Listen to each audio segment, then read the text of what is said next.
Yo, what's up? Welcome back dito po sa Denriga at Doy TV Sports. Well, ating pag-uusapan guys Christian Stan Hardinger issue. Ito po ba, totoo na siya daw po'y planong kunin ng TNT tropang 5G? Okay? At pag-usapan din natin ng mabilisan ng NBA. Okay? Malapit na yan. At mga pa-shoutout, no? Pagsasabay na natin yan. Okay? Bago po yan, magpapasalamat muna si Doy TV sa mga subscribers po ng channel na ito. Road to 17K na po tayo. Ganun din po, okay? Sa mga followers po ng Facebook. Okay? Salamat po sa inyo. Okay? At welcome sa mga bagong followers at sa mga bagong subscribers din po ng channel na ito. Salamat sa inyo. Okay. So, dito na tayo Umpisahan na kagad natin. Okay, ang tanong kay Meta about Christian Stan Hardinger. Pasok. Hey Meta, is it true that Christian Stan Hardinger is planning to be acquired by the TNT tropang 5G in the PBA? There's no information available about Christian Stan Hardinger being acquired by the TNT Tropang Giga in the PBA. So yan, maliwanag po, no? So walang information available, no? So hindi totoo, okay? Yung mga kumakalat dyan, okay? So nag-research din po tayo guys, no? Wala pong ganong impormasyon, no? Pero guys, no? Pansinin nyo po, ang TNT po, no? Talagang nag-acquire na ng mga players, no? Kasi nga po, ito po ang best chance for them to take the Grand Slam, no? Historic po yan para sa kanilang prangkisa. No? Na-predict po natin, di ba, na gagalawin nila yung kanilang asset na si Mikey Williams. At possible nga, no, nasa Converge, di ba, na-predict natin yan. Okay?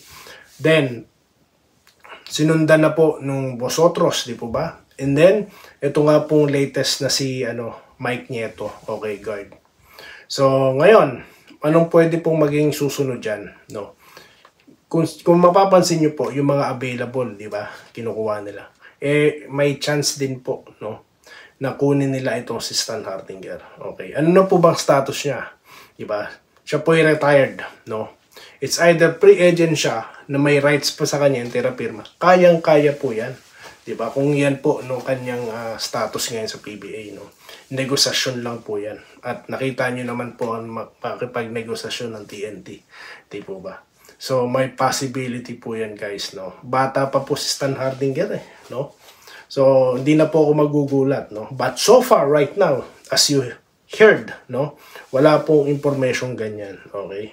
So, yung mga magsasabi niyan, wala po silang batayan. Dahil wala pong nire-release, no?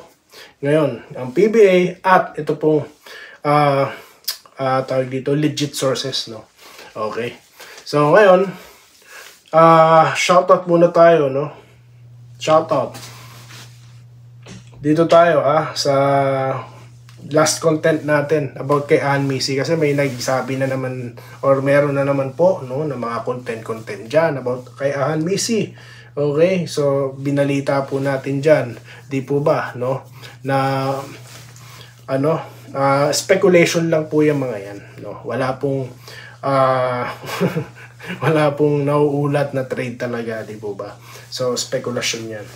So, kay Sir Ray Nyengaska Sr., okay? Sa part naman dyan, sa balita na i-trade si Ann Missy, sang-ayon ako dyan in my part. Yun. Nabanggit din po natin, no, na ako, posible pong, kasi nga po, di ba? 3 silang guard dyan, Yan ang nabanggit ko dyan, no? So, kung sakali man, no, pwede po nating, tawag ito, possible, di po ba? No?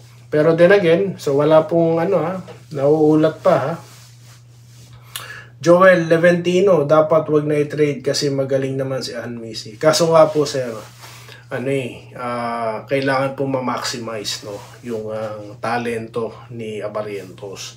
So, hanggat may Ann Missy, no, hindi po fully utilize, no, yung skill set ni Abarrientos, di po ba? Kailangan pong mapuwersa. Isa pa, mayroon pang Jason David, di ba? So, sayang po yung mga assets kung di po gagalawin, okay? So, dito naman tayo sa NBA, bilisan natin. Saan kayo? Sino ang sa tingin nyo magkakambyon? Ito po ba ang OKC, Thunder, or itong Indiana Pacers, no. So matindi, no. Unexpected itong Indiana, pero wala eh. Malalakas po yung tinalo nila. Okay? So tingin natin pero ako bet ko diyan OKC, no. Kasi kumpleto pong OKC, guys eh. No, kumpleto, tsaka athletic po, no. Okay? Sa lahat ng position meron sila eh. So yun lang yung sa tingin ko, no. Ganun din naman sa Indiana, di po ba? Pero yun lang. Kayo po, sino sa tingin nyo, ha? Okay? So shoutout ulit tayo, ha. Dito tayo kay Reno Barra, Doy TV. Kung sa iyong palagay, sino sa tingin mo ang pwedeng kunin kapalit ni Mab Ahanmisi? Nabanggit ko na po dyan sa content na yan, na pinagkomentan nyo, sir, na ayoko po ng sikat na player. Gusto ko future, no? Kasi nga po, nandyan na po yung magagaling Nandyan na Hindi na po talaga kailangan ng player ng Ginebra. Ang kailangan nila, future. Yan po yung sagot ko sa inyo, sir.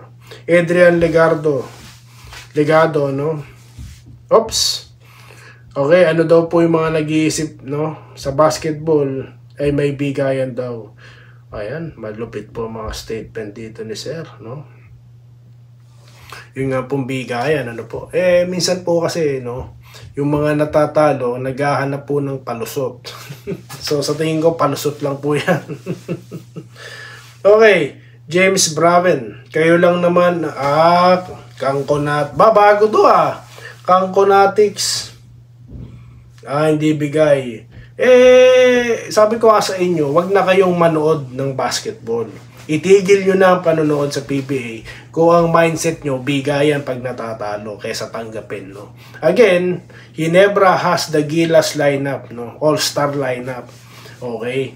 So, kung talagang kondisyon ng utak nyo na bigayan ng laban, bakit pa kayo nanonood? Itigil nyo yan. Dito tayo, ha? Ang galing mo, Lods, mag-real talk, oo naman. Bakit ka pa manonood kung alam mong bigayan para lang ginawang yun na nga Maliban na ikaw meron kang pakinabang, no? Sa pagkokomento mo ng mga ganyan. Wala ka naman, kung wala kang interest, no? Kung may interest ka, nanonood ka, no, at alam mong may bigayan, meron po tayong problema. Eduardo Prasdilla, no? Good morning, Idol Doy TV. Dapat manalo Ginebra sa TNT para di makapasok TNT. Hindi. Saan po ba? Sa twice to beat or advantage kapag nasa sila? Nasa top 4. Well, agawan po sa posisyon yan, no? At dyan po masusubukan talaga, no, ang Ginebra, no, at ang TNT. Magkakasubukan po sila dyan. Ayan pong inaabangan talagang bakbakan sa June 8, di po ba? Pag-uusapan natin ng maaga yan, no, para exciting pong pag-usapan yan. Edwin Transporte, good morning, Idol, BGSM versus TNT, next game, good luck. Yes, Roberto Doctolero, paano hindi gagalaw ang subscriber mo? Dami mo kasing daldal kaysa sa binabalita mo. Excuse me. Excuse me. Alam nyo ba kung ilan lang to dati? Ngayon, road to 17K na. Ano sinasabi mong hindi gumagalaw? Baka yung page. Yung page kasi, no, wala akong boost. Di ako nagbo-boost. Wala akong pang boost. No? Kaya ganon. Nako, maniwala naman kayo na totoo mga follower talaga yung iba doon sa mga page na yan. Nako po. Matagal na akong nagso-social media, no? Pero yung kusa po na magpa-follow, nako po. Maliban na talaga na no? Tawag dito, binuboost mo yung video mo, marami kang nakakabot, no? Pwede yan. Kaso hindi nga po, no? Organic po ang pamamaraan natin, no? Okay, kung paano pong yumabong itong YouTube, no, na mas mahirap po kesa sa Facebook, no? Kasi sa Facebook, lalo na kapag yung mga friends mo pa-add mo sa sa page mo, 'di ba? Pwede. Dito sa YouTube, pwede ba 'yon? Kahit yan dalhin mo diyan sa Facebook, mag-invite ka ng mga friends mo na mag-subscribe sa iyo. Nako po. Bilang lang ang magsa-subscribe, sigurado yan. Kaya po mahirap ang bakbakan sa YouTube, no? Kasi nga po dito, yan, open ka, no? Wala kang kaibigan sasalo sa'yo dito, no? Open ka talaga dito sa mga sa mga haters, no? Oh, madami daw po tayong daldal, natural. Plug nga to, guys, eh. Hindi naman ako reporter. Gusto mo na report dun ka sa sa news. Komentaryo to, vlog nga eh. Natatawa mo na naman ako, sir, ha? Roberto Quijano, magandang morning, idol. Ingat ka palagi. Ganun din po kayo, sir, no? Ingat po kayo, no? Okay, Vincent Nava, good day. Kabayang Doy, antayin na lang tayo kay Hinebra. Wag po tayo gumaya sa bulaang vloggers. Okay, wag po daw kayong maniniwa. Kaya nga tayo naglalabas, no, ng mga ganitong content. Di po ba? Para salagin yung mga inilalabas nila. Di po ba? Nagtatanong tayo kay Meta, no?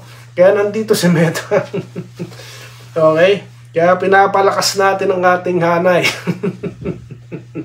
Kaya sila marami, ako ito, kakampi natin. Kapag baka mamaya kasi nag-uusap-usap tayo dito, yung pala may bago ng latest information, kaya ito na, no? Okay? Joseph Pineda, yun nga po, idol, kapag may kumakalat na fake news, hindi kami agad naniniwala. Kaya magtatanong muna kami sa iyo, yun. Kaya magtatanong muna kami sa iyo. Salamat po, no? At yun nga po. Humingi ako ng backup kay Meta, ha, para tulungan akong sumagot, no? Okay. Dito tayo. Dumaan nga po feed yung Messi trade daw. Pero dahil nga fake news sila, lagi kaya may doubt pa ako hanggat hindi ko nakikita, hindi daw po siya maniniwala. Tama po yan. Present Idol, good morning. Wenceslao Hapon, good morning, Boss Doy. Good luck na lang sa Barangay LSD. Bobby Payawal, Bobby Kabading, Willie Bardahe, Ma'am Irene Quillas, no? Shoutout po sa inyo. At mamaya po, no, babalikan po natin ang mga iba pang comment, no? Napakadami, guys, no? Pasensya na po kayo, no? Okay? Sa aking kaibigan dyan sa Marikina, no? Carlo, shoutout sa'yo, bro. Ito na ang aking pa-shoutout, ha? So, maraming salamat, guys, no? Sa marami pa pong nanonood, no? Naku po, ibabalita ko sa inyo, ha? Kung saan lugar na tayo nakakarating. So, yun lamang po, guys. At muli, maraming salamat sa inyong panonood. At magkita-kita po tayo sa susunod na video content. Dito lamang sa Denrick Doy TV Sports. Muli, maraming salamat, ha, sa inyong panonood. Salamat po sa panonood.